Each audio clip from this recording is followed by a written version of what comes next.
Welcome back, folks, to another episode of Dragon Age Origins. Let's get to know our teammates. Why not? What do you need? I'd like to ask you something. Ask away. Okay. So let's hear a little bit about the Grey Wardens. Such as they are. Where are the nearest Grey Wardens from here?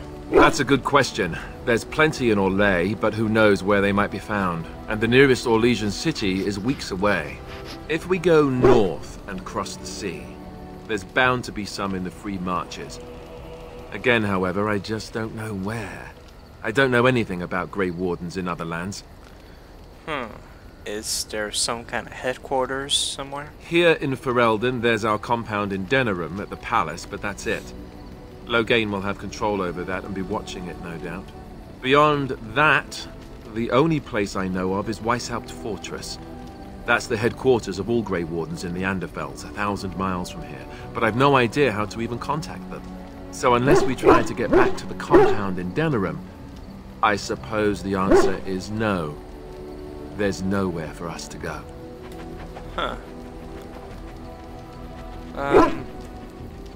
I guess we're gonna need to rebuild the Order. I mean, eventually we would have to use the joining to make more Grey Wardens, right? But I don't know how to do the joining, or what's involved. I know it involves lyrium and some other magic, and that it's really difficult to prepare, but that's it.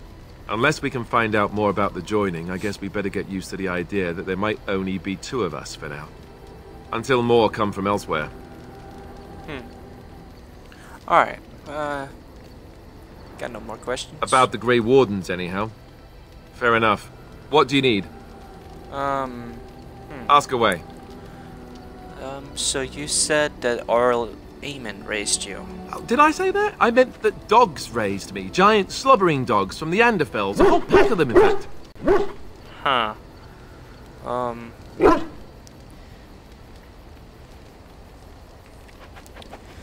That's not what I remember you telling Flemeth.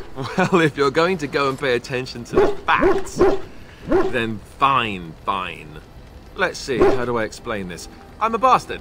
And before you make any smart comments, I mean the fatherless kind. My mother was a serving girl in Redcliffe Castle who died when I was very young. Arl Eamon wasn't my father, but he took me in anyhow and put a roof over my head. He was good to me, and he didn't have to be. I respect the man, and I don't blame him anymore for sending me off to the Chantry once I was old enough.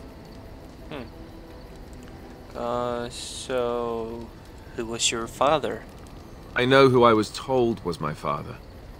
He died even before my mother did, anyhow. It isn't important. Arl Eamon eventually married a young woman from Orlais, which caused all sorts of problems between him and the king because it was so soon after the war. But he loved her. Anyhow, the new Arlessa resented the rumors which pegged me as his bastard. They weren't true, but of course they existed. The Arl didn't care, but she did. So off I was packed to the nearest monastery at age 10. Just as well. The Arlessa made sure the castle wasn't a home to me by that point. She despised me.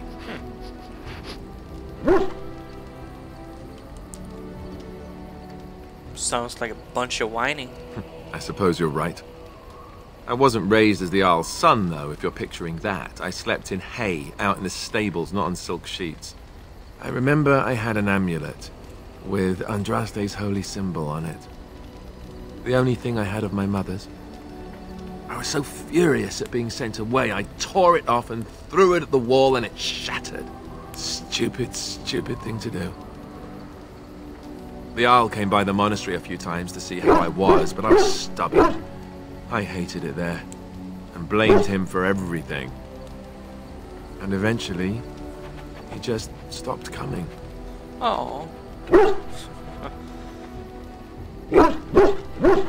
And you think, this Arl will help us? I think so, yes. This news we've heard about him being sick disturbs me, though. I wonder if we won't discover that Loghain has come to the same conclusion as we have. Anyway, that's really all there is to the story.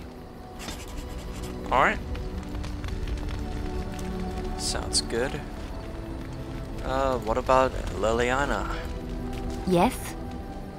I think you should go. I'd like to talk. Well, here I am. So, this vision of yours. I knew this would come up sooner or later. I don't know how to explain, but I had a dream. In it, there was an impenetrable darkness. It was so dense, so real. And there was a noise, a terrible, ungodly noise. I stood on a peak and watched as the darkness consumed everything. And when the storm swallowed the last of the sun's light, I fell, and the darkness drew me in. So, it's just a dream. Why say it's a vision? I have had dreams. This was different somehow. When I woke, I went to the Chantry's gardens, as I always do. But that day, the rosebush in the corner had flowered. Everyone knew that bush was dead. It was grey and twisted and gnarled, the ugliest thing you ever saw. But there it was, a single beautiful rose. It was as though the Maker stretched out his hand to say, even in the midst of this darkness, there is hope and beauty. Have faith. That doesn't make any sense.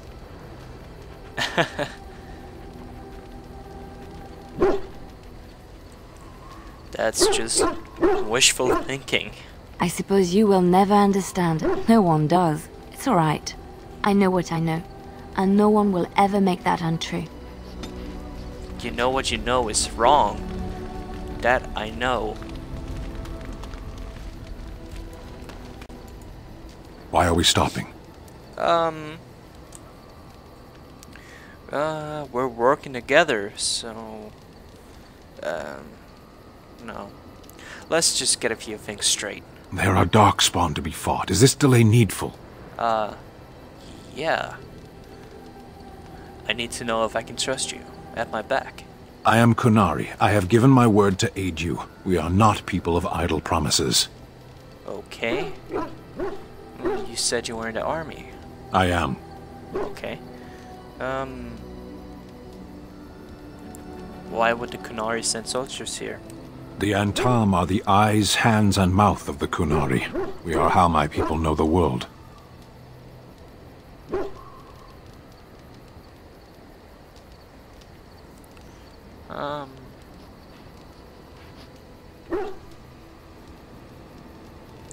Wouldn't that make, your views a little skewed? Compared to what?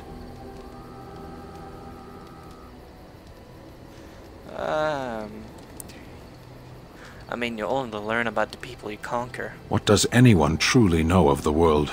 The world changes. We change. The Antam observe what we can, just as you do. There is no point to this. We are keeping the Darkspawn waiting. Yeah, whatever. True. Let's go. As you wish. Yeah, I don't care. Anyway. Morgan. Far away from the camp. What do you wish of me? I'd like to ask you something. If you must. So... did you grow up in the Canari wilds? Why do you ask me such questions? I do not probe you for pointless information, do I?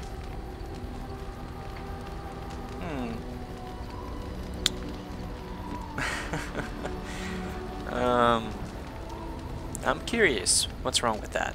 Any number of cats could inform you of the answer to that question, but have it your way. What is it you asked? If I grew up in the wilds? A curious question. Where else would you picture me? For many years it was simply Flemeth and I. The wilds and its creatures were more real to me than Flemeth's tales of the world of man. In time I grew curious. I left the wilds to explore what lay beyond, never for long. Brief forays into a civilized wilderness. But you kept going back to the wilds. Would you not do the same? Your world is an unforgiving and cold place. The wilds I hail from is home to me, and I a natural denizen. For all that I had been taught, however, the truth of the civilized lands proved to be overwhelming. I was unfamiliar with so much. So confident and bold was I, yet there was much that Flemeth could never have prepared me for. Very daring. Sounds just like you. Equal parts daring and foolhardy, perhaps. Only once was I accused of being a witch of the wilds, and that by a chastened who happened to be travelling with a merchant caravan. He pointed and gasped and began shouting in his strange language, and most assumed he was casting some curse upon me. I acted the terrified girl, and naturally, he was arrested. Quick thinking. Men are always willing to believe two things about a woman. One, that she is weak, and two, that she finds him attractive. I played the weakling and battered my eyelashes at the captain of the guard. Child's play. The point being that I was able to move through human lands fairly easily. Whatever humans think a witch of the wild looks like, 'tis not I. Not that I did not have trouble. There are things about human society which have always puzzled me, such as the touching. Why all the touching for a simple greeting?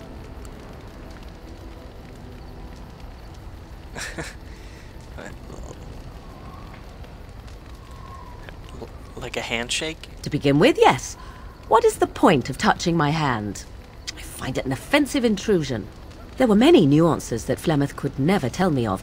When to look into another's eyes, how to eat at a table, how to bargain without offending. None of these things I knew. I still do not understand it all, truth be told, but then I gave up long ago any hope of doing so. When I returned to the wilds last, I swore to Flemeth that I had no intention of leaving again.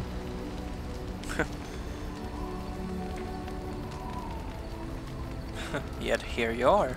Yes, here I am. Well, let's get on with it before the ground opens up and swallows us, yes? Wow. Way to sound sad and depressed. It's like, here I am. It's good to see you, my timely rescuer.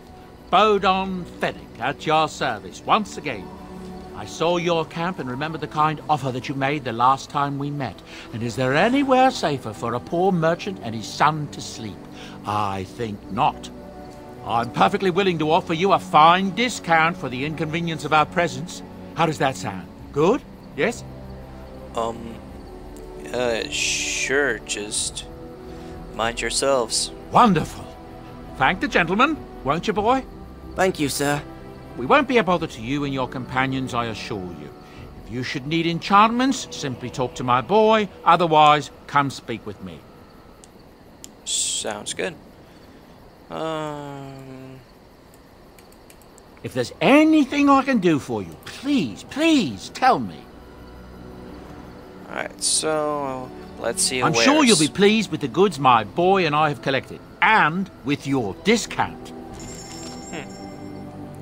So you say, so you say.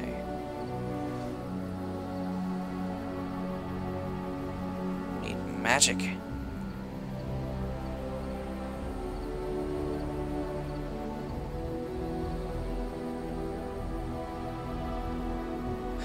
A pet rock? Seriously?